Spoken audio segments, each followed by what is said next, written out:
മലയാള സിനിമയുടെ അഭിമാനമായി മാറുകയാണ് ബ്ലെസ്സിയുടെ ആടുജീവിതം. ബെന്യാമിൻ എഴുതിയ പ്രശസ്തമായ നോവലാണ് ചിത്രത്തിന് ആധാരമായത്. ഇത്തരത്തിൽ കഥകളിൽ നിന്നും നോവലുകളിൽ നിന്നും പിറവിയെടുത്ത് സൂപ്പർ ഹിറ്റായി മാറിയ ചിത്രങ്ങൾ നിരവധിയാണ്. എവർഗ്രീൻ ക്ലാസിക്കുകളിൽ ഒന്നാണ് ചെമ്മീൻ. തകഴി ശിവശങ്കരപിള്ളയുടെ ചെമ്മീൻ എന്ന നോവലിനെ ആസ്പദമാക്കിയാണ് രാമു കാര്യാട്ട് ഈ ചിത്രം ഒരുക്കിയത്. പത്മരാജൻ സംവിധാനം ചെയ്ത ചിത്രമാണ് തൂവാനത്തുമ്പികൾ. പത്മരാജൻ തന്നെ എഴുതിയ ഉദകപ്പോള എന്ന കഥയുടെ ദൃശ്യാവിഷ്കാരമാണ്.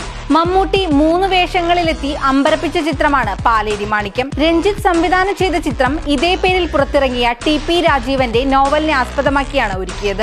മോഹൻലാൽ പത്മരാജൻ ജോഡിയിൽ പുറത്തിറങ്ങിയ സൂപ്പർ ഹിറ്റ് ചിത്രമാണ് നമുക്ക് പാർക്കാൻ മുന്തിരിത്തോപ്പുകൾ. KK സുധാകരൻ എഴുതിയ നമുക്ക് ഗ്രാമങ്ങളിൽ ചെന്ന് രാപ്പാർക്കാം എന്ന നോവലിൽ നിന്നാണ് മനോഹരമായ പ്രണയകാവ്യം പിറന്നത്. മോഹൻലാലും മീനയും ഒന്നിച്ച ചിത്രമാണ് മുന്തിരിവള്ളികൾ തളിർക്കുമ്പോൾ. ജിബു ജേക്കബ് സംവിധാനം ചെയ്ത ചിത്രം VJ ജെയിംസിന്റെ പ്രണയോപനിഷത്ത് എന്ന ചെറുകഥയുടെ ചലച്ചിത്രാവിഷ്കാരമാണ്.